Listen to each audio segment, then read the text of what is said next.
Hello everyone, in today's video we'll discuss about acid properties in DBMS. Okay, so acid stands for, in this E stands for atomicity, C stands for consistency, I stands for isolation and D stands for durability. Okay, तो कई बार तो आपके जो भी gate या कोई भी competitive exam है उसमें यही क्वेश्चन आ जाता है कि जैसे C stands for and multiple options are given, तो आपको ये भी ध्यान होना चाहिए कि ए क्या होता है, एटॉमिसिटी के लिए स्टैंड करता है, C consistency, I for isolation and D for durability. ठीक है, अब ये होता क्या है वो हम समझेंगे. किसी भी ट्रांजेक्शन में क्या होता है कि उसको ये प्रॉपर्टीज फॉलो करनी होती है to make the transaction successful. ठीक है, वो ट्रांजेक्शन एक सक्सेसफुल हो, उसमें कोई भी दिक्कत ना हो, उसके लिए उसे क्या होता है कि ये 4 प्रॉपर्टीज फॉलो करनी होती है. ठीक है, अब देखते हैं हम एटॉमिसिटी का मतलब क्या होता है. एटॉमिसिटी क्या होता है कि आइदर ऑल और नन, और ये ऑल और नन क्या मतलब आइदर ऑल ऑपरेशन और नन ऑफ द ऑपरेशन. तो इसमें क्या होता है कि लेट अस सपोज जैसे कि आपके पास कोई ट्रांजैक्शन है T1, तो इसमें क्या होता है आपको मल्टीपल ऑपरेशंस होते हैं.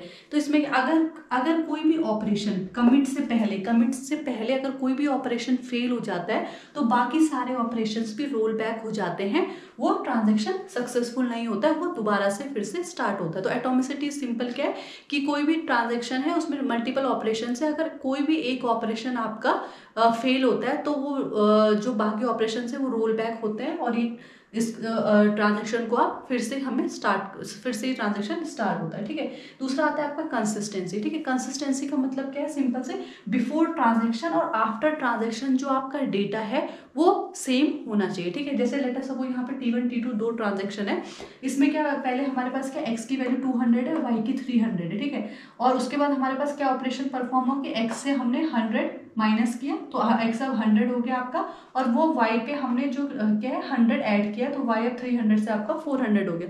तो बिफोर x प्लस वाई मतलब बिफोर हमारे डेटाबेस की वैल्यू कितनी थी 300 plus 200 is 500 and after transaction हमारी फिर से वैल्यू 400 प्लस 100 क्या रही 500. तो बिफोर एंड आफ्टर ट्रांजेक्शन आपका जो डेटा है वो सेम होना चाहिए. फिर आता है आइसोलेशन की तरफ. आइसोलेशन का मतलब क्या होता है कि एक आपकी क्या होता है कि मल्टीपल ट्रांजैक्शन कॉन्करेंटली एक टाइम पे एग्जीक्यूट हो सकते हैं, बस वो एक दूसरे को इफेक्ट ना करे. ठीक है, जो ऑपरेशंस है वो इंडिपेंडेंटली वर्क करे, एक दूसरे के ऑपरेशन में इफेक्ट ना करे. कब? जब तक वो खुद से कंप्लीट कमिटेड या सक्सेसफुल ना हो जाए पर्टिकुलर ट्रांजेक्शन, तब तक वो इंडिपेंडेंटली रन करे बट एक दूसरे को इफेक्ट ना करे. ठीक है, तो इसे बोलते हैं आइसोलेशन. देन आता है ड्यूरेबिलिटी. ड्यूरेबिलिटी का मतलब है कि अगर आपके पास ऑपरेशन कमिट हो गया और आपका डेटा सेव हो चुका है, तो अगर कोई भी सिस्टम फेलियर है, कोई भी दिक्कत आती है, तो आपका डेटा हमेशा सेव रहे, परमानेंट वही सेव रहे, उसको कोई इफेक्ट ना हो. ठीक है, कब किसी भी फेलियर से, सिस्टम फेलियर किसी भी उससे अगर एक बार आपका डेटा सेव हो गया तो वो हमेशा आपका परमानेंट सेव रहे. ओके.